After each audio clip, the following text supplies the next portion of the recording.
Thank you for listening to the Back Home broadcast, where we feature great pastors with great sermons only from the King James Bible. Please email us and let us know that you're listening at info@backhomepost.com. Thank you for listening.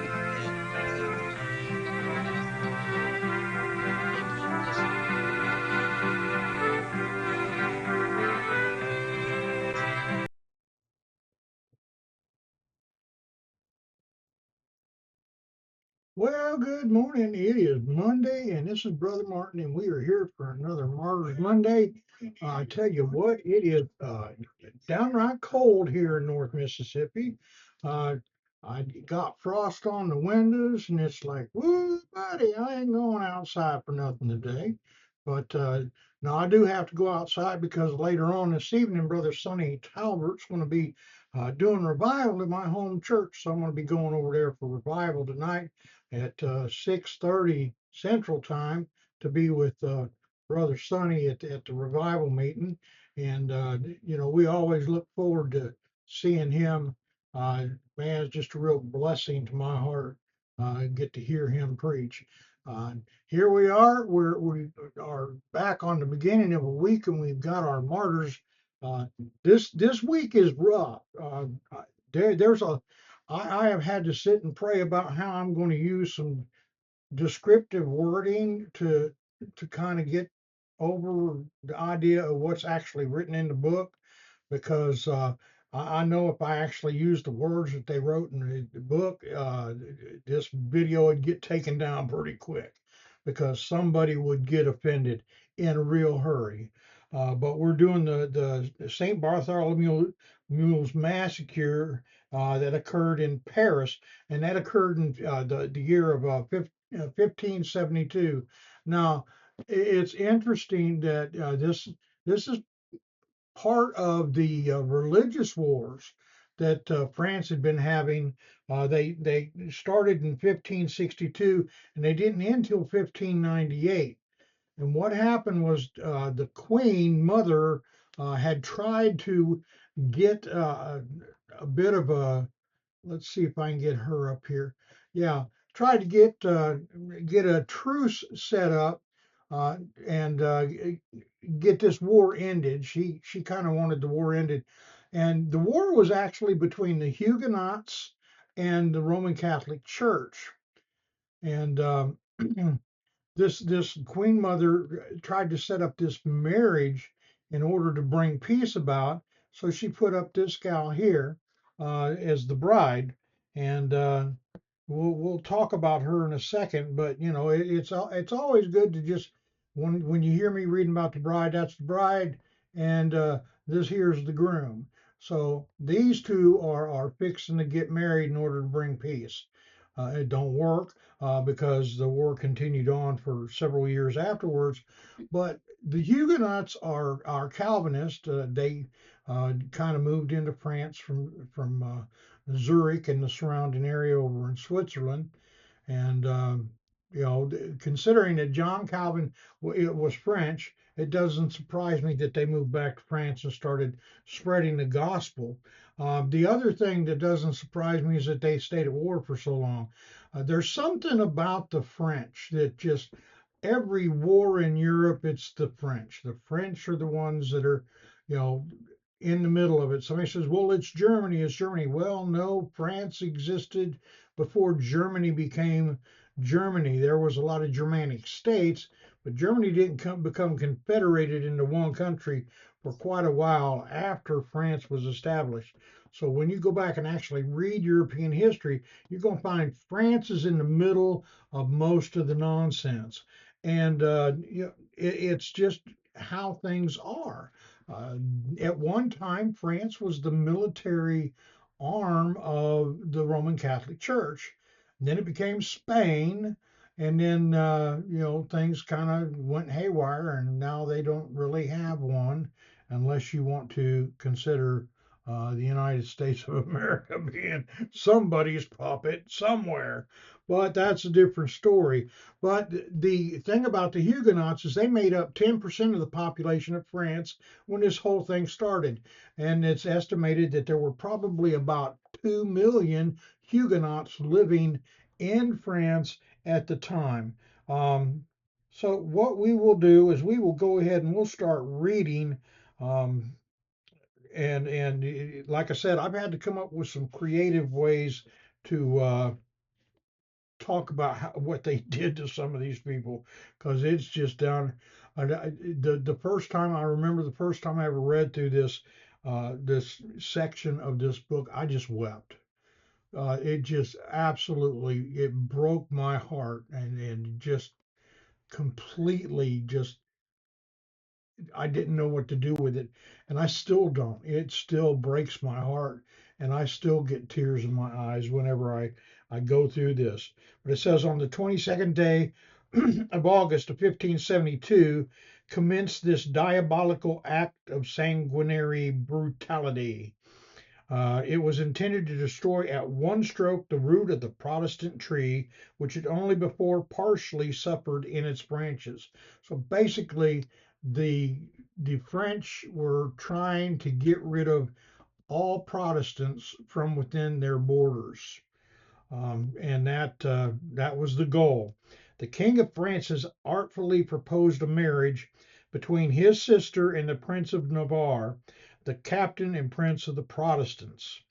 This imprudent marriage was publicly celebrated at Paris on August the 18th by the Cardinal of Bourbon upon a high stage erected for the purpose.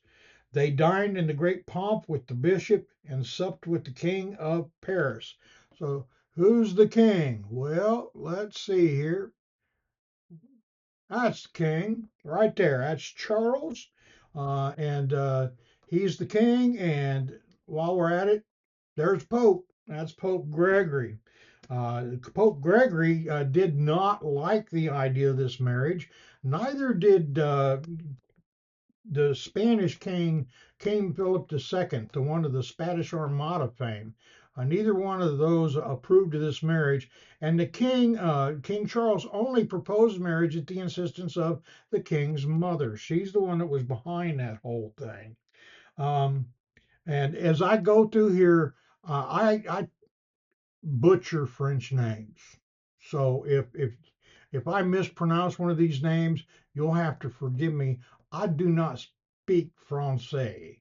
I do well to speak what little German that I speak, but France in their language is not my cup of tea. Uh, 4 days after this, the prince Coligny, that was that's that gentleman right there.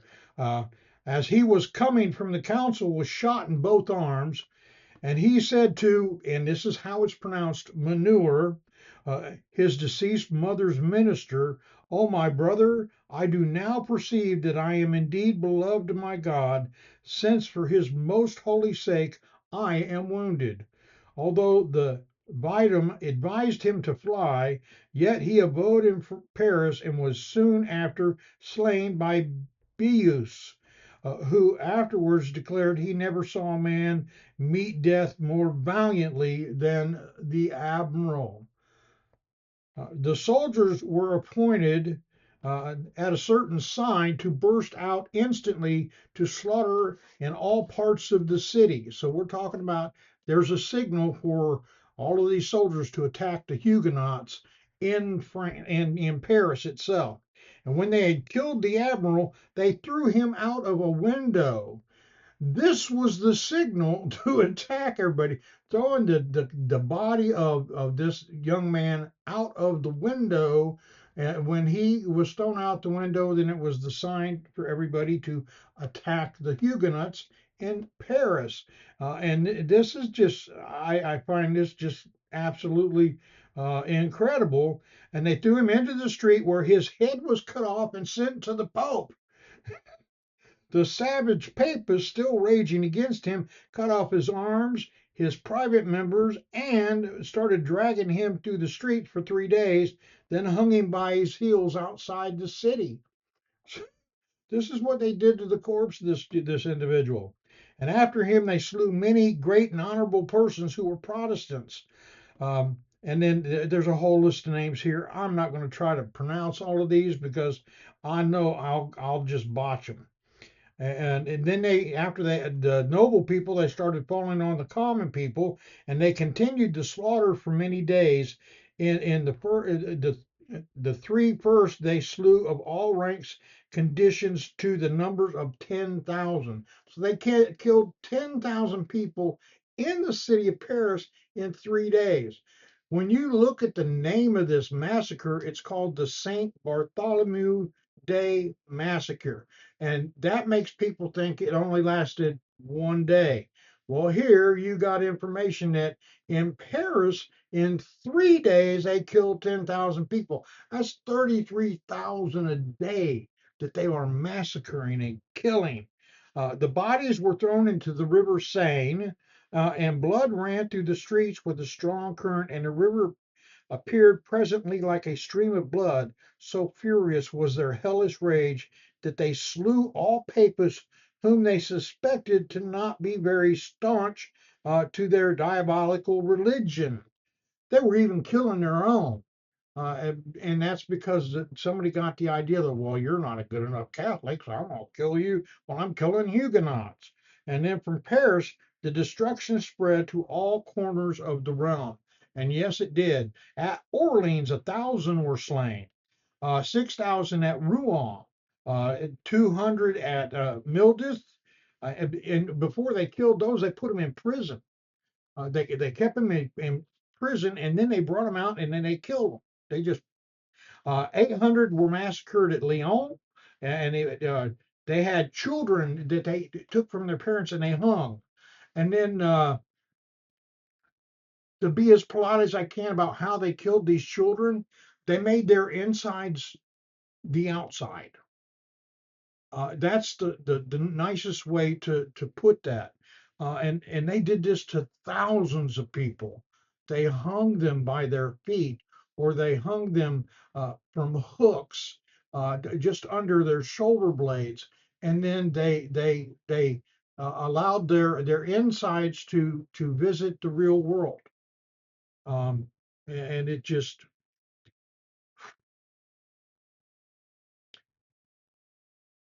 at August-Buna, on the people hearing of the massacre of Paris, they shut their gates that no Protestant might escape, and searching diligently for every individual of the Reformed Church imprisoned, then barbarously murdered them.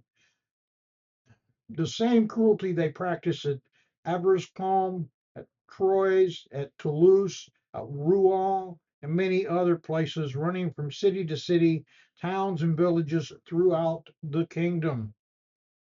As a collaboration of this horrid carnage, the following interesting narrative, written by a sensible and learned Roman Catholic, appears in this place with peculiar propriety.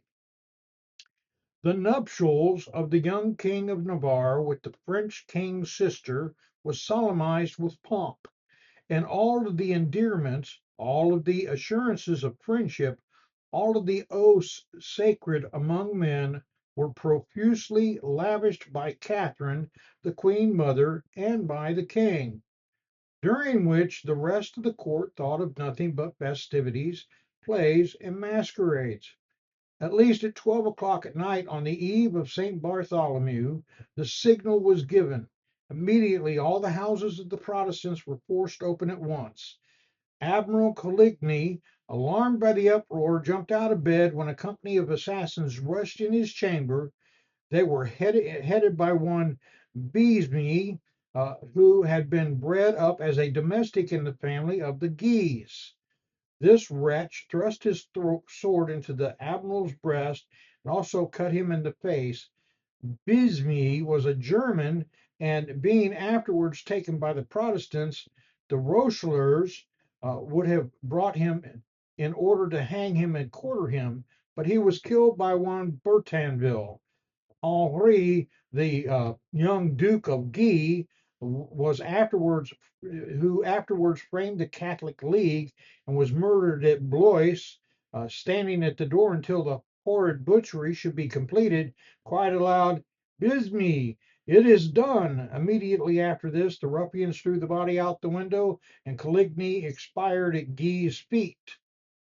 And then the Count de Teligny also fell a sacrifice. He had married about 10 months before Coligny's daughter. So we have Coligny and Teligny. His countenance was so engaging that the ruffians, when they advanced in order to kill him, were struck with compassion, but others, more barbarously rushing forward, murdered him. In the meantime, all the friends of Coligny were assassinated throughout Paris. That be men, women, and children were promiscuously slaughtered, and every street was strewed with expiring bodies. Many priests, holding up a crucifix in one hand and a dagger in the other, ran to the chiefs of the murderers and strongly exhorted them to spare neither relations nor friends. Tavannes, Marshal of France, an ignorant, superstitious soldier who joined the fury of religion to the rage of party, rode on horseback through the streets of Paris, crying to his men, "Let blood, let blood. Bleeding is as wholesome in August as in May." In the memories of the lives of these enthusiasts, written by his son, we are told that the father, being on his deathbed, making a general confession of his actions, the priest said to him with surprise, "What? No mention of St. Bartholomew's massacre?" To which Tavannes replied, "I consider it a meritorious action that will wash away all my sins. Such horrid sentiments can a false spirit of religion inspire." This is why we tell people over and over again, there is no work that you can do that's going to save you. And this guy thought that if he murdered these Protestant people in the way that they were murdered, it would somehow wash away his sin. And this is the kind of nonsense that people are paying attention to and saying, I got to do something. I got to work. There's something I got to do. It can't be as simple as just believing the gospel. It is that simple. The king's palace was one of the chief scenes of the butchery. The king of Navarre had his lodgings in the Louvre, and on all his domestics were Protestants. Many of these were killed in bed with their wives. Others, running away naked, were pursued by the soldiers through the several rooms of the palace, even to the king's antechamber. The young wife of Henry of Navarre, awaked by the dreadful uproar, being afraid for her consort and for her own life, seized with horror and half dead, flew from her bed in order to throw herself at the feet of the king, her brother. But scarce had she opened her chamber door when some of her Protestant domestics rushed in, for refuge. The soldiers immediately followed, pursued them in sight of the princess, and killed one who crept under her bed, and two others, being wounded with the halberds, fell at the queen's feet so that she was covered with blood. You cannot picture the amount of savagery that's going on here. It's hard to wrap your head around. Even having worked in emergency situations and seeing mass casualties played out when we were testing ourselves to see how we would respond, it still does not come close to what had to be going through the minds of these poor people as that this was going on. Um, there was a young noble greatly in the king's favor for his comely air and his politeness and a certain peculiar happiness in the turn of his conversation, had spent the evening until 11 o'clock with the monarch in pleasant familiarities, and have given a loose with the utmost mirth to the sallies of his imagination. The monarch felt some remorse, and being touched with a kind of compassion, bid him 2 or 3 times not to go home, but lie in the Louvre. The count said he must go to his wife, upon which the king pressed him no further, but said, "Let him go. I see God has decreed his death," and in 2 hours after he was murdered. So the king had a Protestant friend that he was willing to stick his neck out for to save, and this friend had no clue what was going on and decided to go home anyway. Very few of the Protestants escaped the fury of their enthusiastic prosecutors. Among these was young La Force, afterward the famous Admiral de la Force, a child about 10 years of age, whose deliverance was exceedingly remarkable. His father, his elder brother, and he himself were seized together by the Duke of Anjou's soldiers. These murderers flew at all three and struck them at random, when they all fell and lay one upon the other. The youngest did not receive a single blow, but appearing as he was dead, escaped the next day, and his life, thus wonderfully preserved, lasted 65 years. That's 85 years for those of you who don't know what a score is. Scores 20 years.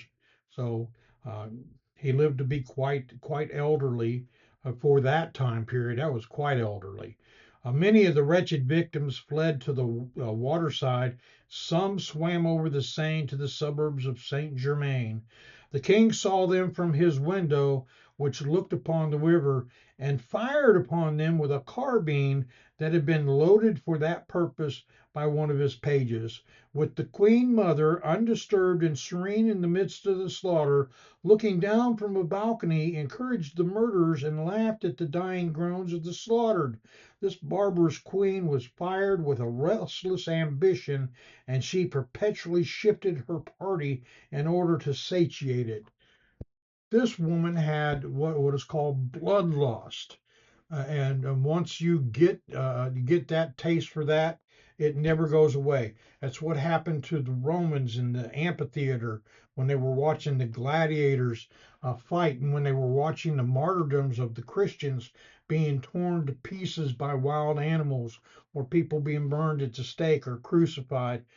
This is just absolutely it's just it's insanity. It's demon possessed, devil infused practice. When you've got a king watching his subjects being executed, sitting in his window with a rifle, and he's shooting those who are trying to flee the carnage. And his mother, acting like Nero at the burning of Rome, playing his violin, she's on balconies going back and forth so she can actually satisfy her bloodlust and her desire to watch this carnage going on all around her. It just it just boggles the mind, the depravity that's shown here. This horrid butchery was not confined merely to the city of Paris. The like orders were issued from court to the governors of all the provinces in France, so that in a week's time, about 100,000 Protestants were cut to pieces in different parts of the kingdom. Get that, 100,000 outside of Paris, added to what's on top of what's going on in Paris. Uh, like I said, the Protestants equaled about 10% of the population of Paris at the time uh, this all started. And like I said, many people think it's only a day, but here we just read that a week later they're still killing Protestants as part of this massacre that has gone nationwide. In fact, they actually sent out orders from the king to all the governors of all the provinces to kill these people.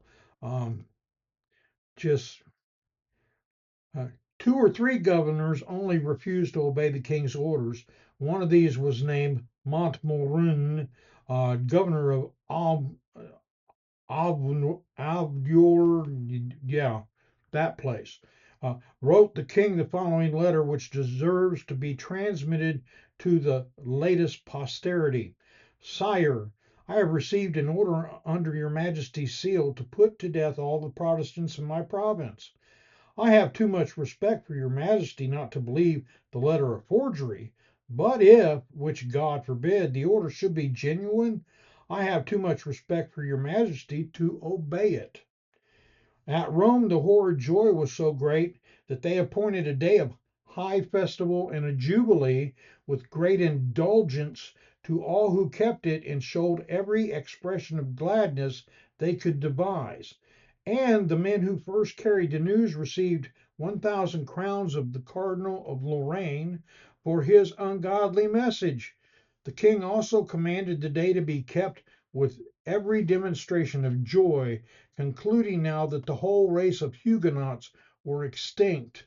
Many who gave great sums of money for their ransom were immediately after slain, and several towns which were under the king's promise of protection and safety were cut off as soon as they delivered themselves up on those promises to his generals or captains.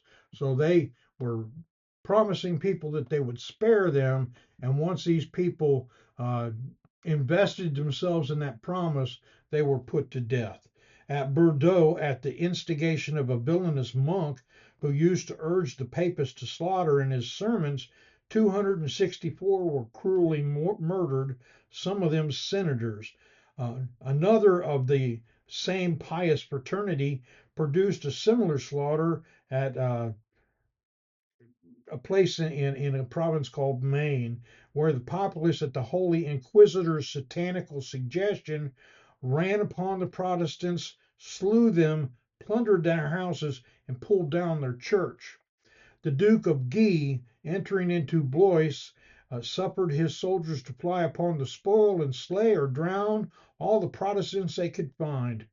In this they spared neither age nor sex, defiling the women and then murdering them, from whence he went to Meir and committed the same outrages for many days together. Here they found a minister named Casabonas and threw him into the river. At Anjou, uh, they slew Albiacus, a minister, and many women were defiled and murdered there. Among them were two sisters, abused before their father, whom the assassins bound to a wall to see them, and then slew them and him. The president of Turin, after giving a large sum for his life, was cruelly beaten with clubs, stripped of his clothes, and hung feet upwards with his head and breast in the river. Before he was dead, they opened his belly, and they carried his heart throughout the city on a spear. This is what happened. This is the cruelty. And some people say, well, they were still in the Dark Ages. Well, they were coming out of the Dark Ages. The Reformation had started pouring the light of divine scriptures into the hearts of people once Luther nailed those 95 theses on the wall of the Wittenberg church in 1517. And this was a desperate attempt by the Roman Catholic Church to rid the planet of the Protestants, and that didn't work so well. At Bari, great cruelty was used even to young children who they ravaged, and uh, they even gnawed them with their teeth. I mean, this just those who fled to the castle when they yielded were almost hanged. Thus they did at the city of Matisson, counting it sport to cut off their arms and legs and afterwards kill them. After the entertainment of their visitors, they offered threw the Protestants from a high bridge into the river, saying, "Did you ever see men leap so well?" At Pina, after promising them safety, 300 were inhumanely butchered, and 45 or 45 at Albia on the Lord's Day. At None, though it yielded on conditions of safeguard, the most horrid spectacles were exhibited. Persons of both sexes and conditions were indiscriminately murdered, the streets ringing with doleful cries and flowing with blood, and the houses flaming with fire, which the abandoned soldiers had thrown in. One woman, being dragged from her hiding place with her husband, was first abused by the brutal soldiers, and then, with a sword which they commanded her to draw, they forced it while in her hands into the bowels of her husband. Uh, just absolutely, just, and it gets worse. Um, uh, just it gets worse. This went on for almost a month.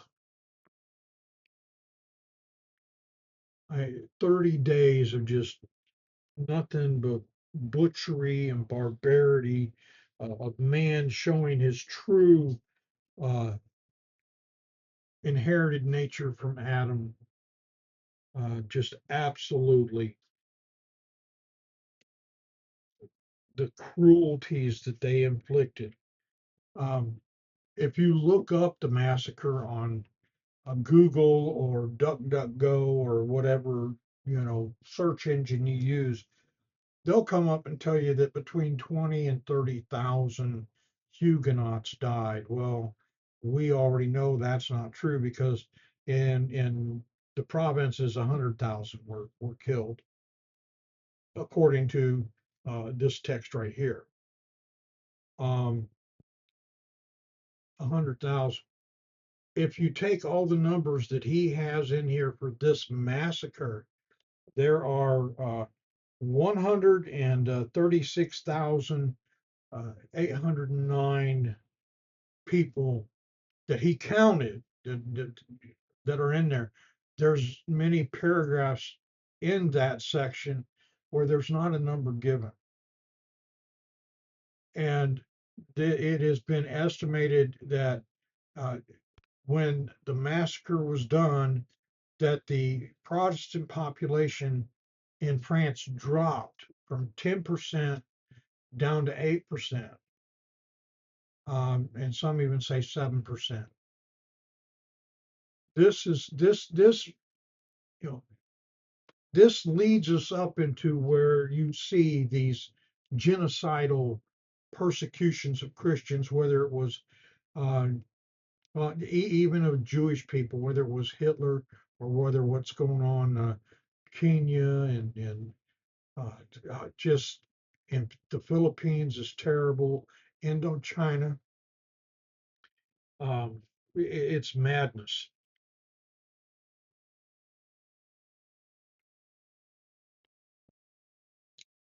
See, we here in the United States haven't had that kind of persecution. We've had persecution that's going on here, and we'll eventually get to that. But this kind of all out attack, physical attack, we have never seen. We've never been exposed to it. And it's always a possibility.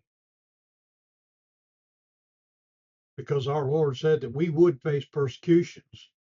Now, you think somebody calling you a lunatic is persecution? Well, okay. Uh, I learned a long time ago that people can call me whatever they want, doesn't change who I am. Who I am and what they want to call me are two different things. And I've been called a lot of different things in my life, and it's like, that's not who I am. That's who you want people to think I am. And this is what happens within churches. Churches, different denominations are within the same denomination. If they don't like you, they will try to blackball you by calling you names and segregating you and ostracizing you as much as they can from everybody else. But when it comes to shove, um, people that actually pay attention will see that your actions state that you're not the person they say you are. You're not the name they're calling you. You're something different. Um, and eventually, people will start taking these naysayers and removing them from their friends list or from their life as they continue to go on their way to coming to a right conclusion about who and what you are and what you do. But this whole thing started because the French wanted to kill all the Protestants in their country, all of them. Now, they did not come close to succeeding, but they sure did make a mess of things. It's just, in fact, when they got done, they had, uh, let me see if I can find it here real quick. They had a mass exodus of people from, yeah, I can't find it, unfortunately. But somewhere in this mess of mine, I have a map of the Huguenots and their, let's see if it's, here we go. Yeah. This is a map that shows the exodus of the Huguenots from France after this massacre. Um, and you can see that when they originally went in, it's their migrations during the 16 and 1700s, which would be the 17th and 18th centuries. And they eventually ended up coming to the United States, to the New World, and down to what is now the country of South Africa. Um, a lot of them ended up in England and Ireland and influenced the Puritans. They influenced the Dutch Baptist in the Dutch Republic. But they it's really hard to find a Huguenot in France today. Really hard. The amount. In fact, this picture behind me shows there was a city in France, uh, Rochelle, that was put under siege by the French army, and it was laid siege for 7 months. The city had 20,000 people that lived in it. They were all Huguenots. 20,000 people. And after 7 months of siege, the King of France decided to call the siege off because every time they attacked the castle, the army was beaten back.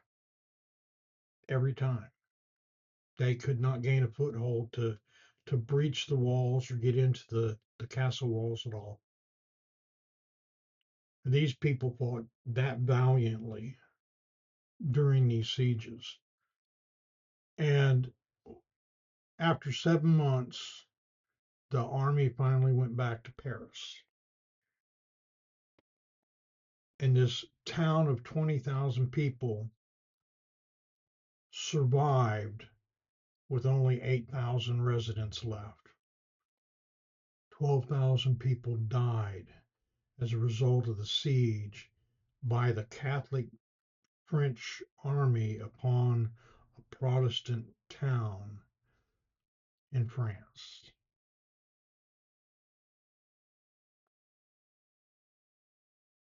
It can happen here. Father, we thank you so much for this day. We just ask that you just take this time that we've spent together and that you use it for your honor and glory. And I thank you for the attentiveness of the people that are watching. I ask that you bless them. Be with Brother Sonny as he's coming up to preach here in the old Black Book Revival Hour. Just looking forward to seeing him this evening as he's preaching revival tonight at Bible Believers Church. I thank you so much for his faithfulness. Continue to be with Dr. Porter as he's recovering from his bypass surgery. Be with Brother Rick as he's recovering from his atrial flutter. Continue to be with David Cordell and his rheumatoid arthritis, and Doug Van Fleet and his issues with his arthritis, and just with everybody else that we have going on the podcast here and watching the podcast. And just pray that your spirit touch their bodies and just have your will and way with their medical health. Just thank you again so much for the opportunity to come before these people and to present history, even though it's tragic, even though it's hard to hear, even though it's hard to describe. I just pray that you use it for your honor and glory. All this we ask in Jesus' name. Amen. Well, y'all have a great week, and we'll see you next Monday.